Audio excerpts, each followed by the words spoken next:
శ్రీ గురుభ్యో నమః. శ్రీ మహాగణపతే నమః. వారఫలాల కార్యక్రమానికి స్వాగతం. జనవరి 5 నుండి 11వ తారీఖు వరకు చంద్రమను అనుసరించి గోచార రీత్యా ఈ వారం ఎలా ఉండబోతుందని చూద్దాం. ముందుగా గ్రహస్థితి మనం గమనించినట్లయితే గురుగ్రహ సంచారం అనేది వృషభంలో జరుగుతుంది. కర్కాటకంలో కుజుడు నీచత్వం పొంది కుజ స్తంభన అనేది ఈ వారం కూడా కొనసాగుతుంది. రాహు వచ్చేటప్పటికి మీనంలో కొనసాగుతున్నాడు, కేతువు వచ్చేటప్పటికి కన్యలో కొనసాగుతున్నాడు. శని మనం గమనించినట్లయితే శని యొక్క స్థితి వచ్చేటప్పటికి కుంభరాశిలో కొనసాగుతున్నాడు శతభిష నక్షత్రంలో. అదేవిధంగా మిగతా గ్రహస్థితి మనం గమనించినట్లయితే బుధుడు రవి కలిసి ధనస్సులో కొనసాగుతున్నారు. మరియు అదేవిధంగా శుక్రుడు శనితో కలవడం జరిగింది. శనితోనే కలిసి ఈ యొక్క వారం కూడా ఉండబోతున్నాడు. ఇటువంటి గ్రహస్థితి రాబోతున్నటువంటి వారం రోజుల పాటు ఎలా ఉండబోతుంది అనేది చూద్దాం. ద్వాదశ రాశుల వారి మీద ఎటువంటి ప్రభావం చూపిస్తుందని చూద్దాం. వాటన్నిటికన్నా ముందు 5వ తారీఖున మనకు స్కంద షష్ఠి రాబోతుంది. స్కంద షష్ఠి రోజు స్కందుడు అంటే షణ్ముఖుడైనటువంటి స్కందుడు ఎవరైతే ఉన్నారో ఇక కుజగ్రహానికి మూలకంగా ఉంటాడు. మరియు అదేవిధంగా ఎవరి జీవితంలో అయితే కుజుడు సరిగా లేడో వారు స్కంద షష్ఠిని అంటే ఉన్నటువంటి గ్రహాల్లో కొన్ని గ్రహాలకి కుజుడు సరైనటువంటి స్థితిలో లేడు. అంటే వైవాహిక జీవితంలో అనుకూలత కోసం కానీ వ్యాపారంలో స్థిరత్వానికి కోసం కానీ ఈ యొక్క స్కంద షష్ఠిని పరిపూర్ణంగా జరుపుకోవటం, ఉపవాస దీక్ష చేయటం అనేది మంచి అనుకూలమైనటువంటి ఫలితాలు కూడా వస్తుందన్నమాట. సింహరాశి వారికి వారం ఎలా ఉందని చూద్దాం. సింహరాశి వారికి ఈ వారం కొంచెం మిశ్రమమైనటువంటి ఫలితాలు గోచరిస్తూ ఉన్నాయి. వృత్తిపరంగా అనుకూలంగా ఉంటుంది. ప్రజెంట్ సిచ్యువేషన్ ఏదైతే ఉందో దీన్ని ఇలాగే కొనసాగించాలి. వృత్తిలో కొంచెం మార్పు చేర్పులు చేసుకునే ముందు కొంచెం జాగ్రత్తలు తీసుకొని ముందుకు వెళ్ళాలి అని చెప్పి నిర్ణయించుకుంటారు. మరియు అదేవిధంగా వ్యాపార పరంగా అధికమైనటువంటి ఖర్చు ఎక్కువగా ఉంటుంది. అదేవిధంగా పిల్లల మీద పెట్టే ప్రతి ఖర్చు వ్యర్థం కాదు, కుటుంబం కోసం పెట్టేటువంటి ఖర్చుగా మీరు భావిస్తారు. వారి యొక్క ఎదుగుదల వారి యొక్క జీవితంలో ఉన్నతమైనటువంటి స్థాయిలో స్థిరపడితే అంతకన్నా నాకేం అవసరం లేదు. వ్యాపార పరంగా కొత్త వ్యాపారాలు ఆరంభించాలని చెప్పి దానికి సంబంధించినటువంటి ఖర్చుకి మొబిలైజ్ చేస్తూ ఉంటారు ఉన్నటువంటి డబ్బంతా. ఆ ఖర్చు కొంచెం ఎక్కువగా ఉంటుంది.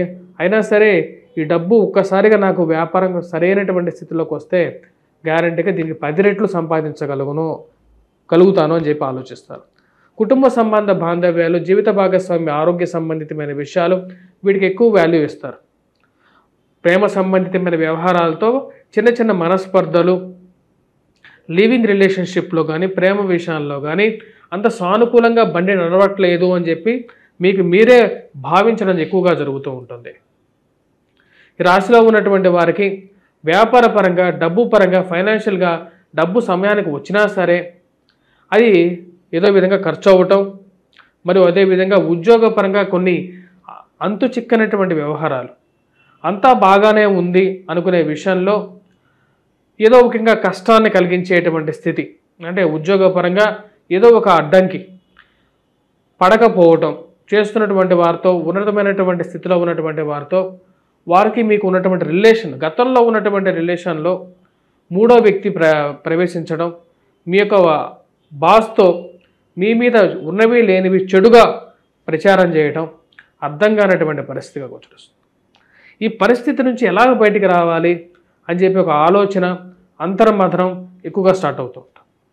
దీనికి ఆ యొక్క నేను నిజాయితీగా ఉన్నాను, నాకు చేసేటువంటి పని నేను చేస్తూ ఉన్నాను అని చెప్పి ఒక ఆలోచన అనేది ఎక్కువగా అవుతుంది.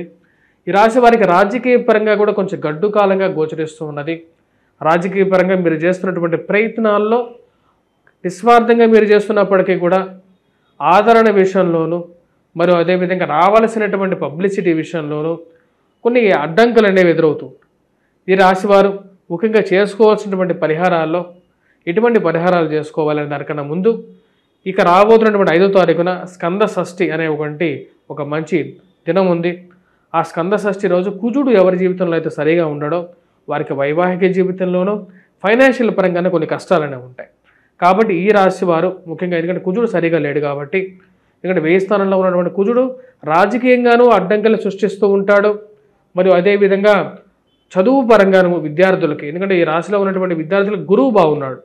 గురువు బాగున్నా సరే మ్యాథమెటిక్స్లో సరిగా మార్కులు రాకుండా ఉండటానికి, ఇంజనీరింగ్ విద్యలో సరైనటువంటి విద్యాభ్యాసానికి చేయకపోవటాన్ని, మరియు అదేవిధంగా అనవసరమైనటువంటి స్నేహాలు, కొన్ని స్నేహాలు మిమ్మల్ని చాలా రాంగ్ డైరెక్షన్లో కూడా తీసుకెళ్లేటువంటి పరిస్థితి. రాహువు సరైనటువంటి స్థితిలో లేనప్పుడు ఆ యొక్క స్నేహాల నుంచి బయటికి రావడానికి కూడా కొన్ని కష్టాలమైనటువంటి పరిస్థితులు ఏర్పడుతుంటాయి. కాబట్టి ఈ స్కంద షష్ఠి రోజు ఈ రాశి వారు ముఖ్యంగా వచ్చినప్పుడు స్కంద పూజ చేసుకోండి, అంటే స్కందుడిని పూజించండి. అదేవిధంగా సప్తమంలో ఉన్నటువంటి శని యొక్క దృష్టి జన్మరాశి మీద ఉంది కాబట్టి నల్లటి పీలికలతో నువ్వుల నూనెతో శని ముందు దీపారాధన చేయండి. అదేవిధంగా స్కంద షష్ఠి రోజు స్కందుడిని పూజించండి. ఖర్చు విషయంలో కొంచెం కంట్రోల్గా ఉంటుంది, జీవితం అనేది కొంచెం ప్రశాంతంగా ఉంటుంది. జీవిత భాగస్వామి ఆరోగ్య సంబంధితమైన విషయాల్లో అనుకూలత కోసం ముఖ్యంగా ఈ రాశివారు దుర్గాదేవిని అనుష్ఠానం చేయండి. దుర్గాదేవిని పూజించి 40 రోజుల పాటు పూజా విధానం ఉంటుంది.